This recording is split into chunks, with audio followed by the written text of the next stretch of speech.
مارچ 2022 میں عمران خان کو یورپی ممالک کے سفیروں نے ایک جوائنٹ لیٹر لکھا جس میں پاکستان کی حکومت سے مطالبہ کیا گیا کہ آپ یوکرین اور روس کی لڑائی میں روس کی مذمت کریں، جس کے جواب میں عمران خان نے کہا تھا کہ ہم آپ کے سامنے کیا ہیں؟ کیا ہم کوئی غلام ہیں؟ جو آپ کہیں ہم وہ کر لیں۔ ایک دفعہ پھر سنتے ہیں عمران خان نے کیا کہا تھا۔ ہم آپ کے سامنے کیا ہیں؟ کیا ہم کوئی غلام ہیں کہ جو آپ کہیں گے ہم کر لیں؟ عمران خان نے یورپین یونین کو بھی نہ بولی تھی۔ یورپین یونین امریکہ کو استعمال کرتا آیا ہے پوری دنیا پہ راج کرنے کے لیے۔ اگر آپ کو نہ پتا ہو تو آپ کو سمجھنے کی ضرورت ہے کہ دنیا بھر میں فساد کی سب سے بڑی وجہ برطانیہ ہے۔ ایک ٹائم پہ آدھے سے زیادہ آلموسٹ ساری دنیا پہ حکومت کرنے والا یہ گورا کبھی بھی اقتدار نہیں چھوڑتا، کبھی بھی قبضہ نہیں چھوڑتا۔ اس کے ساتھ رہ کے کام کرنے سے یہ سمجھ آئی ہے کہ یہ کبھی بھی گیو اپ نہیں کرتا۔ اس کے اندر بہت اگریشن ہے، اس کے اندر بہت زیادہ ایروگنس ہے۔ یہ اپنے علاوہ کسی کو کچھ نہیں سمجھتا، لیکن اگر آپ اس کے سامنے کھڑے ہو جائیں، اسی کی زبان میں اس کو جواب دیں تو پھر یہ پیچھے ہٹ جاتا ہے۔ لیکن جو چیز ان کے ڈی این اے میں شامل ہے کہ ان کو لگتا ہے کہ ہر چیز ان سے بلانگ کرتی ہے، یہ اس کو اپنا پیدائشی حق سمجھتے ہیں کہ ہر چیز پہ یہ قبضہ کریں۔ ان کے ساتھ کام کرتے ہوئے ان کو دیکھنے سے مجھے یہ سمجھ آئی ہے تقریباً پوری دنیا پہ حکومت انہوں نے اسی لیے کر لی کیونکہ یہ پوری دنیا کو اپنی جاگیر سمجھتے آئے ہیں۔ تو آپ کو کیا لگتا ہے جب ایسی خصلتیں ڈی این اے میں پائی جائیں تو کیا پھر یہ اپنے قبضے چھوڑیں گے ان زمینوں پہ، ان ممالک پہ جہاں پہ انہوں نے صدیوں راج کی ہیں؟ زمانہ بدلتا رہا، غلام قوموں نے آزادیاں حاصل کیں، خون دیا، جانیں دیں، بے بہا قربانیاں دیں اور پھر آزادیاں حاصل کیں غاصبوں سے۔ برے صغیر میں برٹش راج کا اسی طرح سے خاتمہ ہوا۔ ان کو جانا پڑا کیونکہ پبلک کھڑی ہو چکی تھی ان سے نجات حاصل کرنے کے لیے، لیکن گورا اپنی عادت سے مجبور کبھی بھی اپنا قبضہ نہیں چھوڑتا۔ نیا طریقہ ڈھونڈا، انہوں نے پاکستان میں اپنے مزارے چھوڑ دیے جو آج کل پاک فوج نام کی ایک کلٹ کی صورت میں پاکستان کے اوپر مسلط ہیں۔ یہ ابھی بھی تاج برطانیہ کو سجدہ کرتے ہیں، یہ ابھی بھی ان کے احکامات مانتے ہیں۔ آپ قانون کی کتابیں دیکھ لیں، قانون دیکھ لیں، جرنیلوں کے طور طریقے دیکھ لیں، سب کچھ یہ اپنے حقیقی آقاؤں کو خوش کرنے کے لیے کرتے ہیں اور اس کے بدلے ان کو اپنے ذاتی مفاد حاصل ہوتے ہیں۔ ان کی حرام کی نسلیں پرسکون زندگیاں گزارتی ہیں۔ نقصان کس کا؟ قوم کا۔ غلام کون؟ پورا ملک غلام۔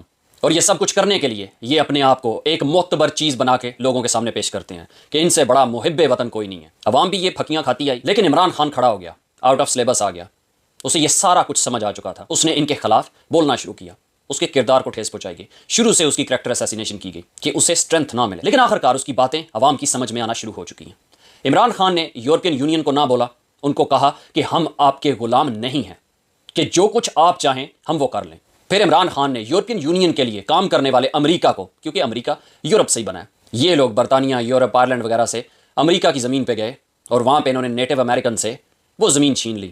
400 سال کی ہسٹری ہے، تھوڑی سی پڑھیں تو آپ کو پتہ چل جائے گا۔ ظاہر ہے بہت بڑا کانٹیننٹ ہے امریکہ، وہاں کے وسائل استعمال کیے، لیکن وہ ایک الگ ملک بن گیا۔ یہ برطانیہ، یورپین یونین، یورپی ممالک اس کو اپنے مفاد کے لیے استعمال کرتے آئے اور اس کا ادراک ان کے صدر ٹرمپ کو ہے۔ اب وہ ان کے سامنے کھڑا ہو گیا، جیسا یہ چاہتے ہیں ویسا وہ نہیں کرنا چاہتا، اس کو اپنا مفاد عزیز ہے۔ وہ چاہتا ہے کہ یوکرین اور رشیا کی جنگ ختم ہو، لیکن یورپی ممالک، یورپین یونین اور برطانیہ چاہتا ہے کہ وہ یوکرین کو سپورٹ کریں، اس کو ہتھیار فراہم کریں، اس کو ڈالرز دیں، دولت دیں، تاکہ وہ روس کے ساتھ یورپین یونین برطانیہ کی پراکسی وار لڑتا رہے۔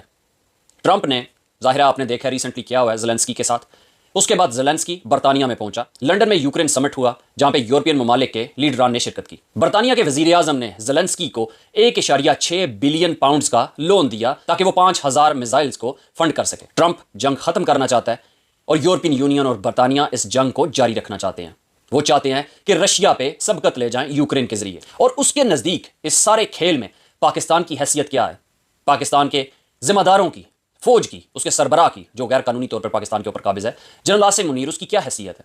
صرف ایک کرائے کے قاتل کی۔ ان کے ریسورسز ان کے مالکوں کے سپینڈ کرنے کے لیے ہیں، جیسے مالک کہیں گے یہ مزارے اسی طرح کام کریں گے، چاہے اس کے لیے انہیں اپنے ہی لوگ کیوں نہ کاٹنے پڑیں، اپنے ہی لوگوں کے انتخابات کیوں نہ چوری کرنے پڑیں، اپنی ہی خواتین کی عزتیں کیوں نہ پامال کرنی پڑیں، اور ایک غیرت مند محب وطن باوقار وزیر اعظم جو اپنے ملک کے مفاد کے لیے سوچتا ہے اس کو جیل میں کیوں نہ ڈالنا پڑے، کیونکہ وہ قوم کو آزاد کرنا چاہتا ہے۔ وہ قوم کو یورپین یونین کے تسلط سے، تاج برطانیہ کی حکمرانی سے آزاد کرنا چاہتا ہے، اس کے مزاروں کے قبضے سے آزاد کرنا چاہتا ہے۔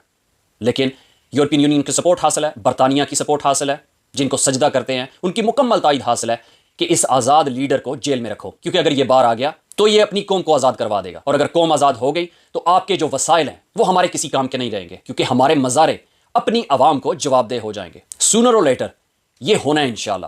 قوم آزاد ہوگی، یہ فوج قوم کو سرو کرے گی، تاج برطانیہ کو، یورپین یونین کو، ڈیپ سٹیٹ کو CIA کو سرو نہیں کرے گی۔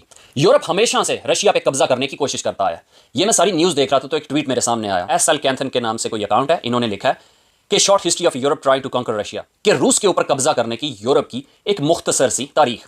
800 سال پہلے سویڈن نے رشیا پہ حملہ کیا، 400 سال پہلے یہ پولینڈ اور لتھوینیا تھے، 300 سال پہلے سویڈن نے ایک دفعہ پھر برطانیہ کے ساتھ مل کے کیا، 200 سال پہلے فرانس کے نپولین نے کوشش کی، 175 سال پہلے فرانس اور برطانیہ نے کرائمین جنگ میں یہ کوشش کی، 100 سال پہلے رشیا کا انقلاب اور جنگ عظیم اول، 80 سال پہلے ہٹلر بیک بائی گلوبلسٹ، کہ ہٹلر کو سپورٹ کرنے والے، one world order, new world order کو ماننے والے، انہوں نے کوشش کی۔ Now NATO waging proxy war through Ukraine, کہ اب نیٹو یوکرین کے ذریعے روس کے اوپر اپنی پراکسی جنگ مسلط کر رہا ہے، اور یہ کہتے ہیں جی کہ کسی طرح رشیا جو ہے وہ یورپ کے لیے تھریٹ ہے۔ برطانیہ اور امریکہ کے آپس میں بہت اچھے تعلقات ہمیشہ سے رہے ہیں۔ کیئر سٹارمر نے اس بات کو ریجیکٹ کیا کہ امریکہ اب قابل اعتبار پارٹنر نہیں رہا، مطلب یہ کہ وہ ابھی بھی امریکہ کو اپنا پارٹنر تصور کرتے ہیں، اور وہ کوشش کریں گے کہ وہ امریکہ کو اس مسئلے کا ایک حل پیش کریں۔ برطانیہ کا وزیر اعظم فرانس کے میکرون کے ساتھ مل کے اس مسئلے کا حل نکالے گا اور اس حل کو ٹرمپ کے سامنے پیش کریں گے، اور اس نے یہ کہا کہ امریکہ کی حمایت کسی بھی امن کی ڈیل کے لیے انتہائی ناگزیر ہے۔ لیکن اس کے ساتھ ساتھ اس نے یہ بھی کہا، اس نے اس بات پہ بھی زور دیا کہ یورپین یونین کے ممالک کو کچھ کرنا پڑے گا، کوئی ٹھوس اقدامات کرنے پڑیں گے، اور اس نے پہلے بھی کہا تھا کہ وہ ریڈی ہیں یوکرین میں پیس کیپنگ ٹروپس بھیجنے کے لیے، اپنی فوج بھیجنے کے لیے وہ ریڈی ہیں۔ اب بھی یہی بات ہوئی کہ وہ یوکرین میں اپنے فوجی اور آسمان میں اپنے طیارے بھیجنے کے لیے ریڈی ہیں، کسی قسم کے بھی معاہدے کو تکمیل تک پہنچانے کے لیے۔ عمران خان نے ان بڑوں کی لڑائی میں غیر جانبدار رہنے کا کہا۔ کٹ پتلی وزیر اعظم، اردلی وزیر اعظم نے عمران خان پہ تنقید کی کہ کیا ضرورت تھی کہ یورپی ممالک کے سفیروں کے خط کے جواب میں تنقید کرنے کی، اور پھر ایبسلیوٹلی ناٹ کہنے کی کیا ضرورت تھی۔ اس پہ بھی عمران خان نے جواب دیا تھا، ایک دفعہ پھر سنتے ہیں۔ کہ پہلے تو اس نے کہا کہ جی عمران خان کو یورپین یونین کے ایمبیسڈرز کی تنقید نہیں کرنی چاہیے تھی۔ کیوں نہیں کرنی چاہیے تھی شہباز شریف؟ انہوں نے پروٹوکول توڑا تھا، کبھی بھی ایمبیسڈرز اس طرح کی سٹیٹمنٹ نہیں دیتے۔ اور دوسری چیز، جو یورپین یونین کی کونسل کا پریزیڈنٹ، اس نے مجھے کال کیا، اس نے کہا عمران خان ہم تمہاری مدد چاہتے ہیں کہ روس کی اور جو یوکرین کی لڑائی ہے، تمہاری طرح کے لیڈر ہم چاہتے ہیں جو بیچ میں پڑھ کے امن لے کے آئیں۔ شہباز شریف جوتے پالش کرنے والوں کو یہ نہیں پوچھتے، لوگ ان کی عزت نہیں کرتے۔ اور پھر شہباز شریف نے کہا ایبسولوٹلی ناٹ، عمران خان کو نہیں کہنا چاہیے تھا۔ بتائیں آپ، عمران خان کو کہنا چاہیے تھا یا نہیں؟